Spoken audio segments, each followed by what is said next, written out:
Hello guys, আসসালামু আলাইকুম। আমি দীপা আবার একটা ভিডিও নিয়ে চলে আসলাম। আপনারা সবাই কেমন আছেন? তো আমি তো আলহামদুলিল্লাহ ভালো আছি। তো অনেকদিন ভালোভাবে ভিডিও দেওয়া হয়নি, কারণ একটু ঝামেলা ছিলাম। তো আজকে আমি একটা দেশি মুরগি বোনা করতেছি। আমি এখন মাংসটা প্রথম থেকে দেখাতে পারি নাই, কারণ একটু সমস্যা ছিল। তো অন্যান্য আদার্স কাজ করতে গিয়ে তো আর ওইটা দেখানো হয়নি। আমি একটা দেশি মুরগি শুধু বোনা করবো।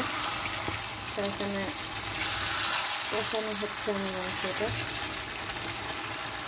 আমার মেয়ের খুবই পছন্দের, খুবই সুন্দর হচ্ছে।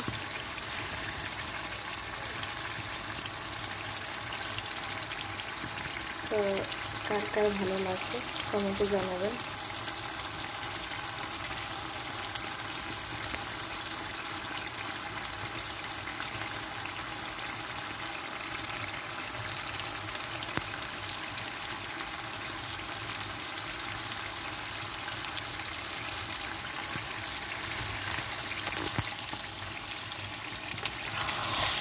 আমি একটু আলু অ্যাড করবো একটু পরে, যেহেতু দেশে আলু খুবই নরম।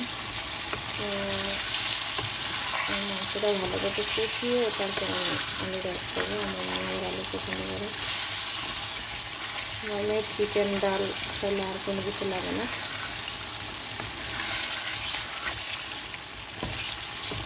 মাংসটা থেকে অলরেডি তেল ছেড়ে দিয়েছে, মাংসটা কষানো ডান।